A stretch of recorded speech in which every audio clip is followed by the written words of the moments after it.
Si jamais vous dites qu'il y a de la place pour encore plus d'événements que ça, à savoir, il y a aussi des speed dating entrepreneurs, donc pour trouver son dev, etc. Et si vous dites, bah, je sais pas, moi j'aimerais bien un événement mensuel récurrent pour vraiment apprendre et repartir de zéro. Un événement mensuel où il n'y ait que des codes kata, un événement mensuel où on soit que des seniors très très très balèzes et on fait des architectures kata. C'est un truc que j'aimerais bien faire. Donc en gros, bah, quand vous avez un début, c'est pas tous les jours qu'on a la chance d'avoir un projet au début et de refaire une architecture complète.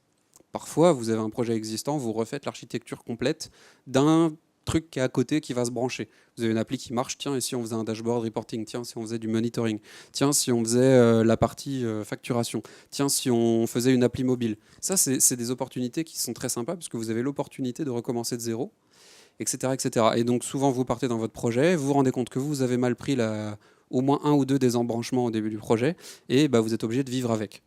Donc, comment on devient bon en architecture? Bah, c'est en faisant plein. Si on a l'occasion de faire un nouveau projet tous les 3 ans, bah, peut-être dans 30 ans, vous saurez à peu près faire les 10 trucs les plus basiques de l'architecture logicielle. C'est un peu dommage, surtout que développeur à 55 ans en France, c'est pas super bien vu, il y en a peu qui arrivent à le faire, et bravo pour eux. Et donc du coup, les architectures kata, c'est on se pose, on met un problème, on l'explore, et on propose des archis. Et donc du coup, ça nous permet, quand vous êtes déjà architecte logiciel ou futur ou bientôt, bah, ça vous permet de refaire des archis de zéro et d'en faire plein. Et du coup, bah, je ne sais pas, si vous en faites un par mois, ça veut dire que vous aurez fait 10 nouveaux projets, entre guillemets, en une seule année.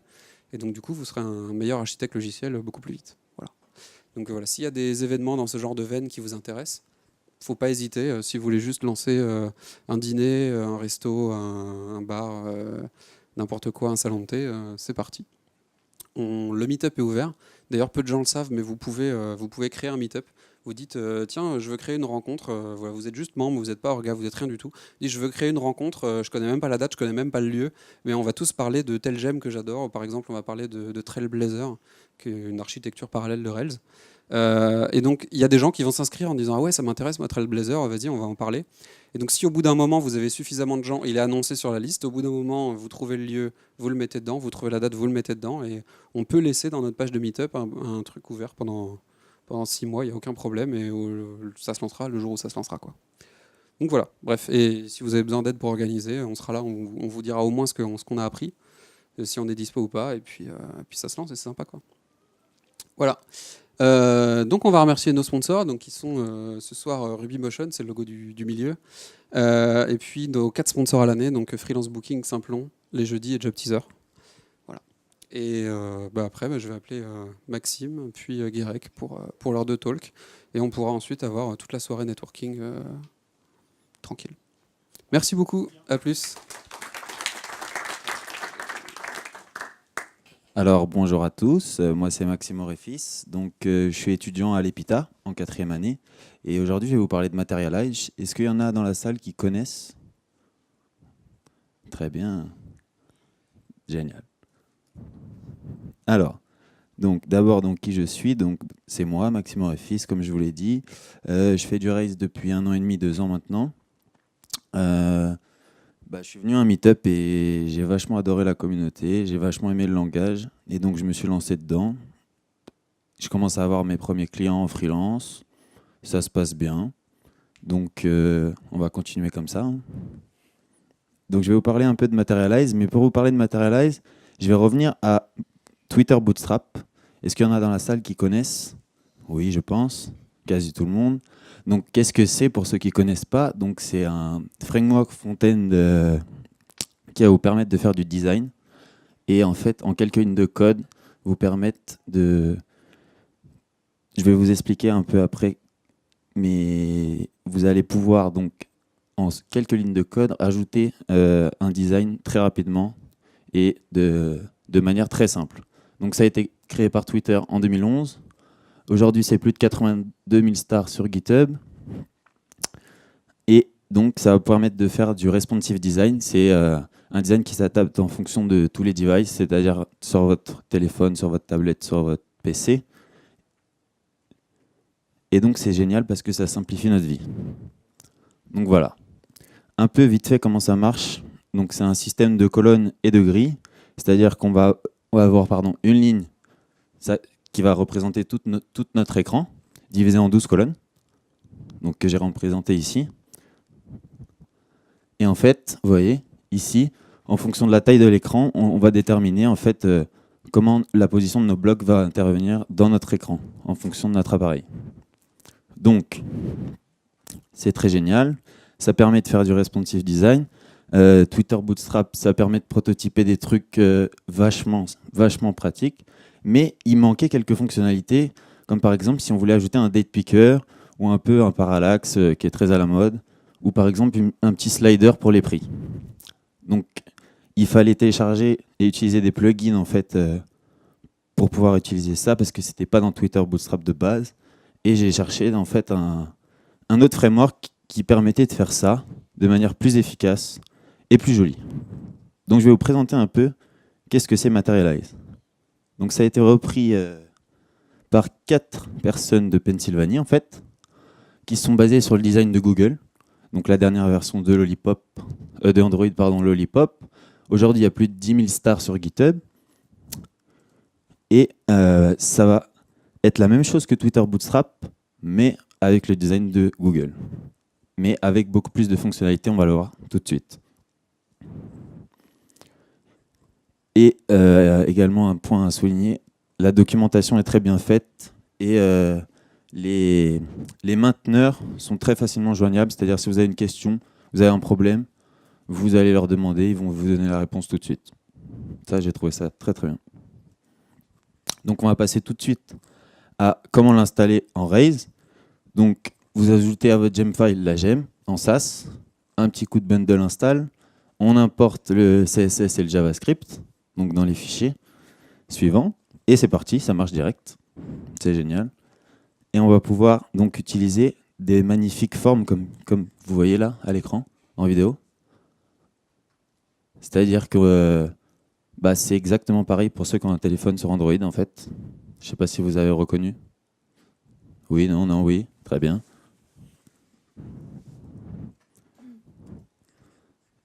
Autre fonctionnalité très sympa, les checkbox. On va voir la petite animation qui se fait, la petite flèche qui va s'animer. C'est sympa, c'est joli, c'est mignon.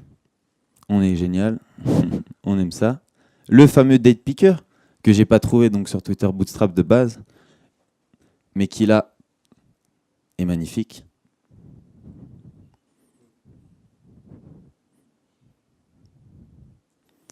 Et d'autres fonctionnalités comme le parallaxe dans les sites de nos jours qu'on peut voir, ça se fait avec une ligne en fait, grâce à Materialize. Vous voyez, il y a le code qui génère ça en fait derrière.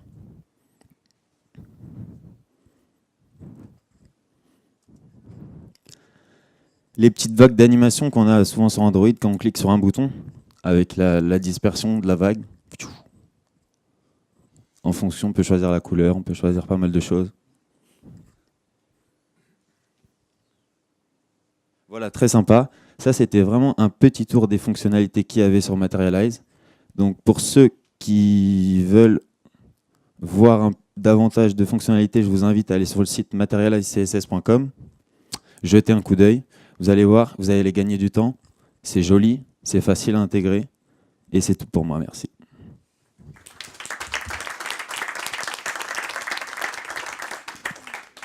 Test. Alors, qui a des questions? Je file le micro. Voilà. Merci. Alors, jusqu'à quel point est-ce que la chose est compatible avec Bootstrap? Donc, si on veut juste prendre le plugin Date Picker, par exemple, est-ce qu'on peut l'intégrer dans un Bootstrap déjà existant? Alors oui, bien sûr, mais il va falloir que tu intègres la gemme, en fait, Materialize, et après, tu peux utiliser le date picker. Ok, mais il n'y a pas des styles qui vont tout casser sur ce qu'on avait déjà fait avec au niveau de thème, etc. Normalement, non. À voir, à vérifier, je ne sais pas. Ok, merci. Alors, moi, j'en ai deux, en fait. D'une, sous iPhone, ça marche bien. Est-ce que, du coup, si je fais du Materialize et que je l'ouvre dans un iPhone, ils ont essayé de ressembler à 2-3 trucs natifs iPhone? Ou est-ce que, du coup, j'aurais vraiment l'impression d'avoir un Android sur mon iPhone? Ça peut être bien comme mal, après, c'est à vous de choisir. Hein. C'est vrai. Alors, je m'y suis pas trop aventuré en fait parce que j'ai pas d'iPhone. J'ai pas pu tester malheureusement, mais faut essayer.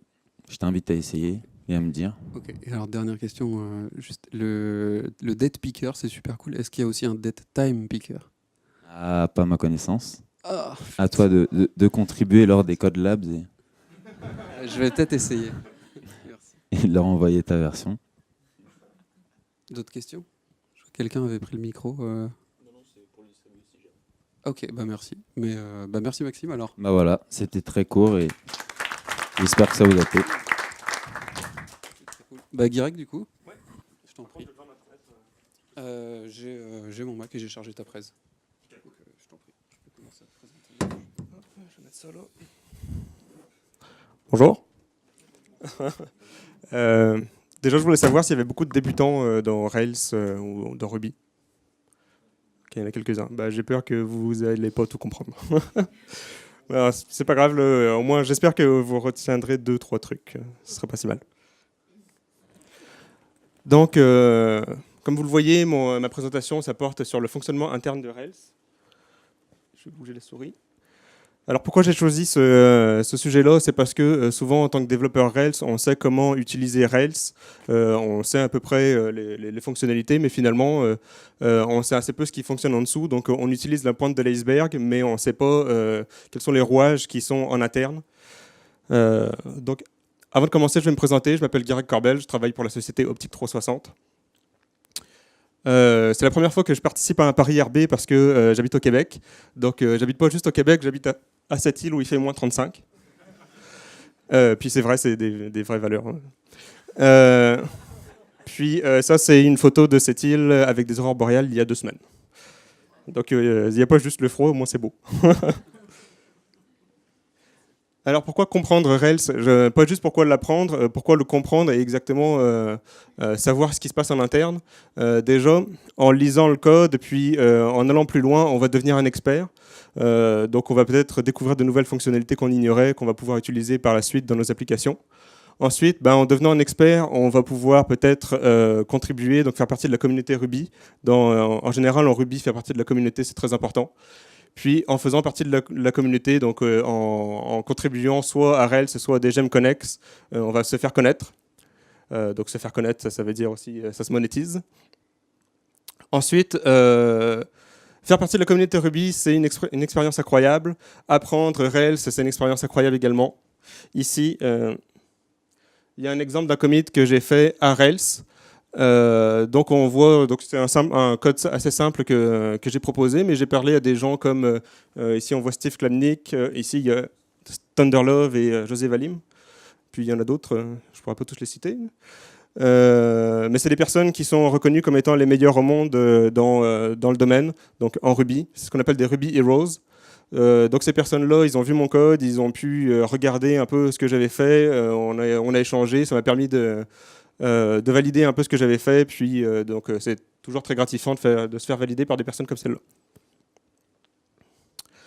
Le fil conducteur que je vais essayer de maintenir tout au long de ma présentation, ça va être le comportement de l'application à partir du moment où on reçoit une requête HTTP jusqu'au moment où on renvoie une réponse. Dans cette présentation-là, je vais me concentrer sur tout ce qui se passe avec les routes. Donc les routes, c'est notamment dans les modules ActionPack et Railtease. La première chose à savoir quand on parle de route avec Rails, c'est que Rails est basé sur Rack. Rack, qu'est-ce que c'est? C'est une interface minimale en Ruby qui va... Oh. C'est une interface minimale en Ruby qui va recevoir une requête HTTP. Pas de problème. Donc ça va recevoir une requête HTTP. Ensuite, on va faire du code. Donc le code, ça va être notre application. Puis ça va tout simplement renvoyer une réponse à la requête HTTP. Alors ici, j'ai un exemple d'application Rack tout à fait valide. Là, on va commencer par le bas. Donc on a la fonction run. On appelle un objet. On lui donne comme argument un objet. Cet objet doit répondre à la méthode call. Puis dans la méthode call, on a un argument qui donc env qui contient les informations sur la requête. Puis on envoie un tableau de trois arguments. Donc en premier, on a le statut de la requête. En deuxième, on a l'entête. Puis ensuite, on a le contenu. Ensuite, on lance une application rack avec la commande rackup. Puis, comme on peut le voir ici, ça fonctionne. Donc, c'est très minimal. Ici, c'est un exemple de ce qui est contenu dans la variable quand on a les informations sur la requête. Donc, on peut voir notamment qu'on a les informations sur le chemin. Puis, c'est ces informations-là qui vont nous permettre de trouver le contrôleur et l'action qu'on veut utiliser en fonction du chemin qui est spécifié. Alors déjà, avec ce qu'on vient de voir, on est capable de faire une application Ruby, donc un serveur web Ruby valide. Donc on peut voir que quand on va sur le chemin /bonsoir, on obtient le contenu bonsoir per IRB.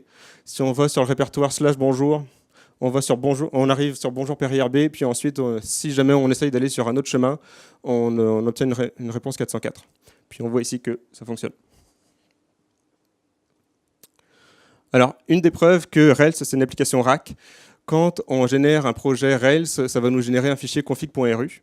En général, on n'a jamais à le modifier, mais il faut savoir ce qui est... Donc, il y a 2 lignes à l'intérieur. Ces 2 lignes-là, premièrement, il va charger Rails, il va charger notre application, il va charger notre code. Ensuite, il va construire une application, puis il va lancer l'application avec la commande run. Puis, on peut lancer notre serveur Rails avec la commande rackup. D'habitude, on utilise Rails Server. Simplement, Rails Server, il met des options par défaut. Donc, par exemple, au lieu d'être sur le port 92, qui est le défaut de rack, ça lance sur le port 3000. Alors, si vous avez besoin de faire une application web qui est assez légère et que vous choisissez de le faire en Ruby, je vous déconseille d'utiliser Rack directement. Utilisez plutôt Sinatra. Donc Sinatra, c'est également un outil qui est basé sur Rack. Ça va simplement vous ajouter plus d'outils et donc vous faire gagner du temps par la suite. Bon, pour résumer, pour l'instant, c'est assez simple. On a reçu une requête HTTP. Ensuite, on fait du code, puis on retourne une réponse. Alors, comme on le voit, comme on l'a vu tout à l'heure, notre Rack arrive sur Rails.application, puis dans Rails.application, il va passer par des middleware. Alors qu'est-ce que c'est qu'un middleware? C'est un logiciel ou un programme qui va se mettre entre la réception de la requête puis l'exécution de notre application proprement dit. Pour faire un middleware, on va créer une classe qui prend dans son constructeur l'application. Ensuite, dans la méthode call, on va appeler la méthode call de l'application elle-même, puis on stocke la réponse et on revoit la réponse. Ici, c'est un exemple de middleware qui va juste regarder la performance d'une requête à l'exécution. Alors, quand on lance Rails, il charge un certain nombre de middleware. L'important ici, c'est pas de comprendre ce que fait chacun de ces middleware, mais on peut voir rapidement qu'il y en a un qui s'occupe de retrouver l'adresse IP du client.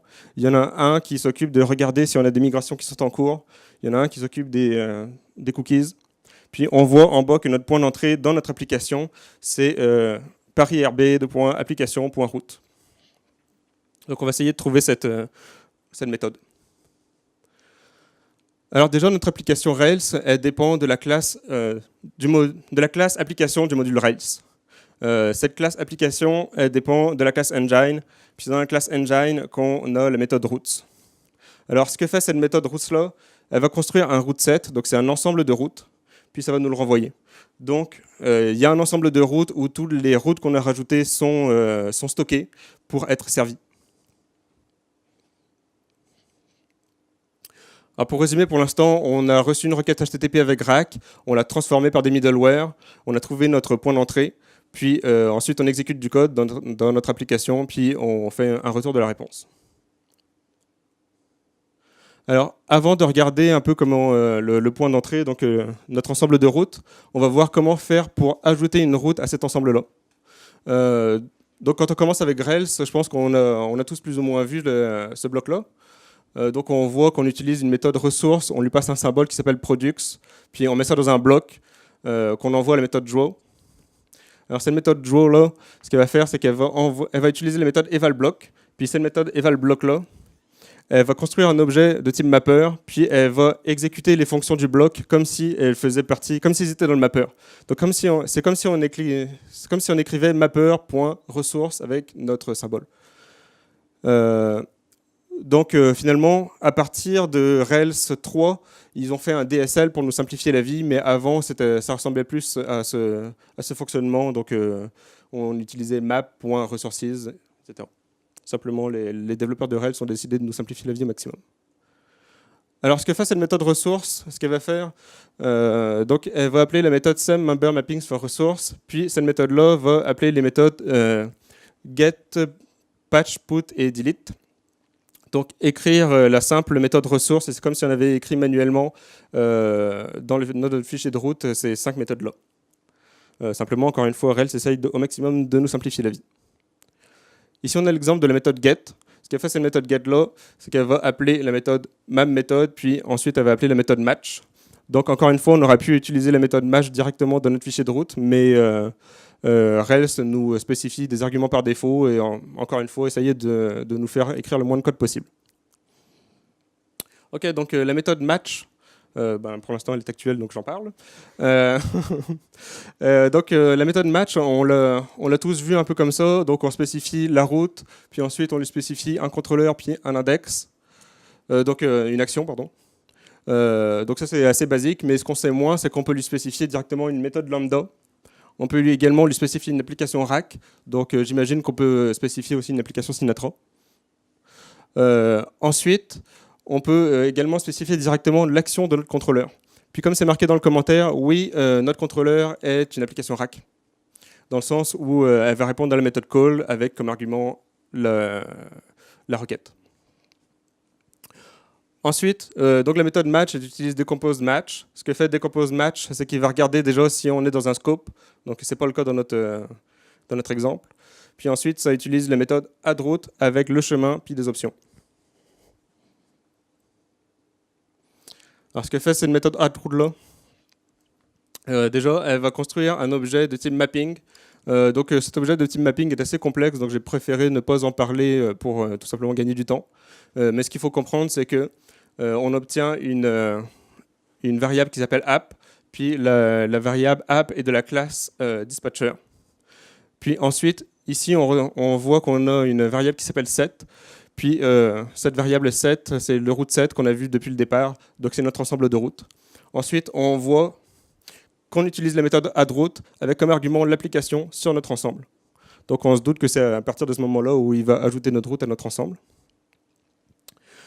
Donc cette méthode addRoute, elle va construire une nouvelle route, elle va lui spécifier l'application, donc à chaque route, il y aura une application spécifiée, puis ça va l'ajouter à la liste des routes.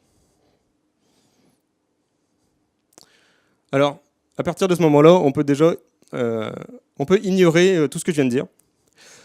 Donc en modifiant notre fichier config.ru, on peut très bien lui spécifier directement l'action de notre contrôleur, puis ça va fonctionner. Mais j'ai jamais vu ça en production, puis franchement, je pense pas que ce soit une bonne pratique. Cependant, ça marche. Alors comme on l'a vu tout à l'heure, on a notre point d'entrée, donc c'est notre ensemble de routes, notre route set, puis on l'envoie là. Comme on sait que c'est une application rack, on sait qu'il doit y avoir une méthode call quelque part. Donc, voici les méthodes call. Ce qu'a fait cette méthode, déjà va normaliser les paramètres, donc les donner un format que Rails souhaite. Ensuite, on va trouver un routeur, puis on va appeler une méthode serve de ce routeur. Alors, ce que fait cette méthode serve, déjà, elle va regarder si on a elle va rechercher les routes en fonction de la requête qu'on lui a spécifiée. Ensuite, ça utilise la méthode serve de l'application de la route, puis ça renvoie un tableau de 3 valeurs comme rack le souhaite. Ensuite, si on n'a pas trouvé de route, on obtient une réponse 404. On va voir rapidement qu'est-ce que fait cette méthode findRoutes. Donc elle utilise une variable qui s'appelle customRoutes, puis cette variable customRoutes, c'est un enumerable. Donc ça veut dire qu'on va pouvoir l'utiliser comme un tableau, puis le compter et le parcourir. Donc là, on revient dans notre méthode serve.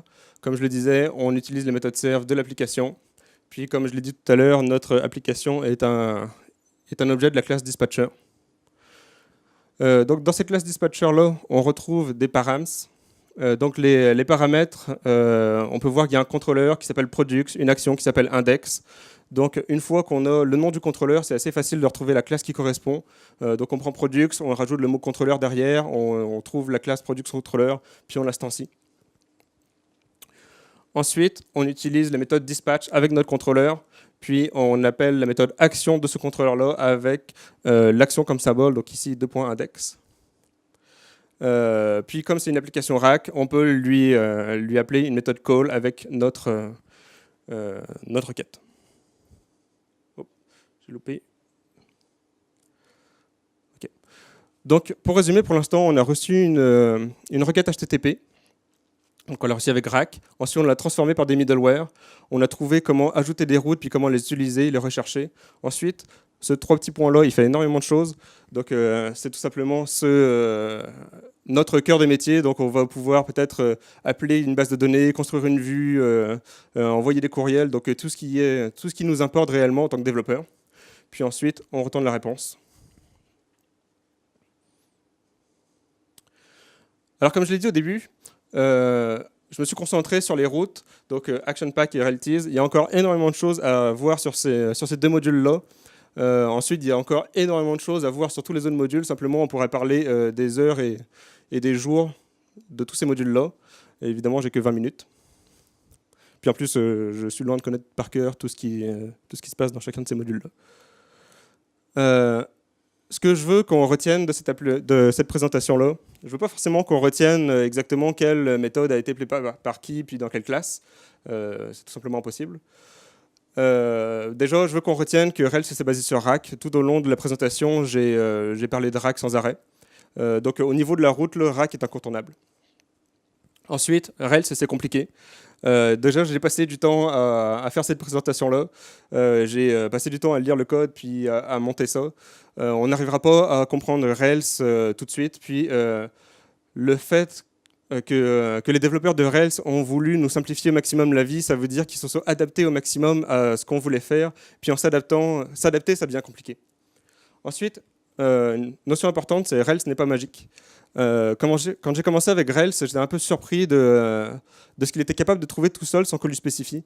Donc par exemple, si on a un modèle qui s'appelle user, il va comprendre que dans la base de données, il y a une table qui s'appelle users, puis il va être capable d'aller chercher les colonnes de cette table-là sans qu'on lui ait rien spécifié.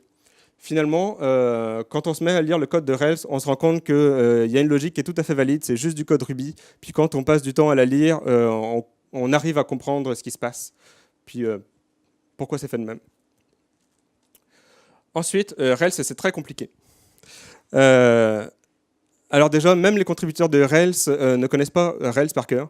Par exemple, si on va poser une question sur Active Record, ce ne sera pas forcément la même personne qu'on va devoir contacter si on pose une question sur Action Dispatch ou autre. Mais avec du temps, on y arrive. Donc effectivement, on ne sera pas capable d'apprendre tout par cœur, mais on sera capable de comprendre au moins la logique, tout simplement en lisant puis en regardant pas par pas l'exécution du code. Alors, des sources que j'ai utilisées pour construire cette application et que je vous conseille de lire pour aller plus loin. Déjà, c'est Rebuilding Rails de Noah Gibbs. Dans Rebuilding Rails, il va proposer de construire un clone de Rails à partir de rien. Donc, à chaque fois qu'on fait étape par étape notre code, on va regarder ce qui se passe dans Rails. Noah Gibbs va nous aider à comparer ce qu'on a fait puis ce qui existe pour de vrai.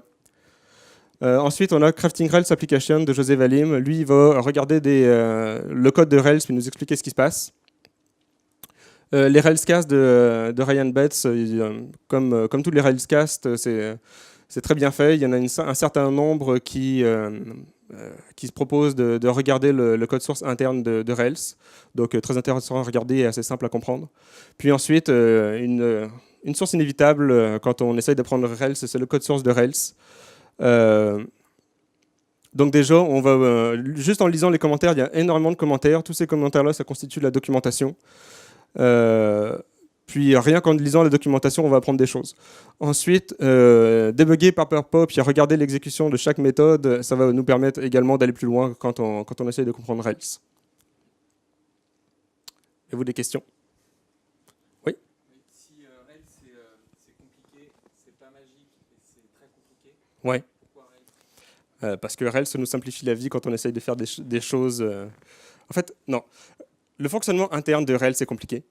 Mais à l'utilisation puis au développement d'une application avec Rails, ça va nous simplifier la vie au maximum. Est-ce que j'ai répondu? Si Rails utilise Rails, c'est parce que voilà. Ouais, c'est ça. C'est parce que si exactement. C'est ça. Si on décidait de faire un Rails nous-mêmes, on va être obligé de de reprendre tout ce qui a été fait par Rails, puis de le remettre dans notre code, ça va être un travail insurmontable. Et puis,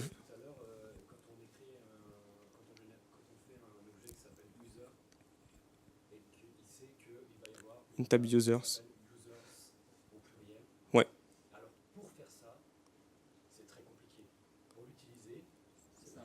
C'est ça. Il est compliqué Exactement. à notre place. C'est ça. Donc c'est ça, il a essayé de nous simplifier la vie au maximum. C'est jamais compliqué pour le user. Ouais, ça peut le devenir. Exactement. Et pourquoi tu voudrais passer derrière? Bah, pour les raisons que j'ai énumérées au départ, déjà tu peux vouloir gagner en compétences, aussi gagner en popularité. Puis le fait d'apprendre l'outil puis de le maîtriser, ça peut t'aider. C'est ça.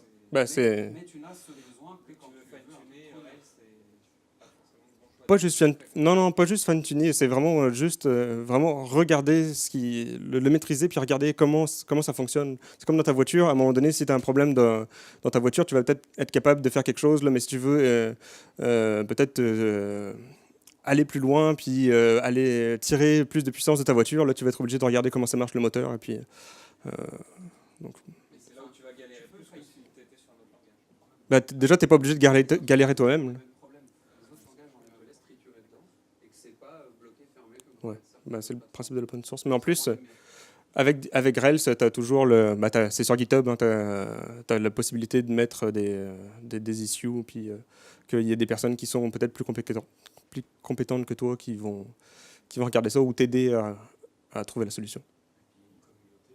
C'est ça.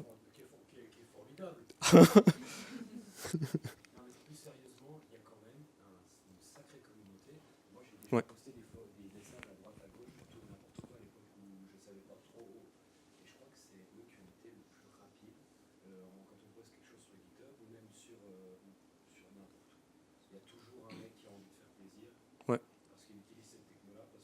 C'est une des forces de Ruby d'ailleurs. Pour Ruby, la communauté c'est extrêmement important. Puis en général, c'est ça. Quand on fait du Ruby, on aime le Ruby. Un peu trop peut-être, mais ça nous donne envie de contribuer. Vous sentez que c'est en train de durer cette tendance ou ça y est, on arrive en haut de la symptote et... Ben, on arrive à la maturité d'après moi. Parce que. Ouais. Mais on avance. Il y a moins de changements entre les versions qu'il y en avait avec Rails 1, Rails 2, Rails 3. Simplement, voilà, à un moment donné, Rails a trouvé sa voie, puis c'est rendu le moment de la maturité. Donc ça n'a jamais été autant le moment de l'utiliser maintenant. Je sais pas si... C'est facile. Mais une des forces de Rails aussi, c'est qu'il marche très bien avec d'autres outils. Par exemple, on peut l'utiliser avec Ember ou Angular, si on décide de faire quelque chose d'un peu plus moderne, on va dire. Ouais. Voilà. C'était une grosse question. Merci beaucoup. Ben, de rien.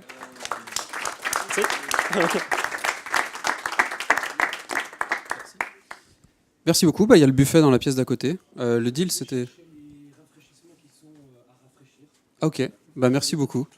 Donc voilà. Donc il y a des gens qui ont fait la conférence RubyMotion aujourd'hui. Une seule. Ah, ok. Bon, l'idée du meet-up, c'était qu'on voulait le faire en même temps que la conférence, histoire d'avoir la chance d'avoir des invités étrangers, des gens, etc., de mixer les communautés. Bah, du coup, on a Guirec et on a quelqu'un qui a fait la conf aussi. Moi, je viens plus pour Paris RBQ. Voilà. Bah, attends, écoute, tant mieux, ça nous fait plaisir. Et donc voilà, donc du coup, c'était censé être orienté beaucoup plus réseau, rafraîchissement, etc. Et je pense qu'avec la température, c'est pas mal. Donc je vous propose tous de passer à côté. Et puis, il n'y a plus de talk. C'était un meet-up plutôt light, mais c'est pas si mal. Merci à tous.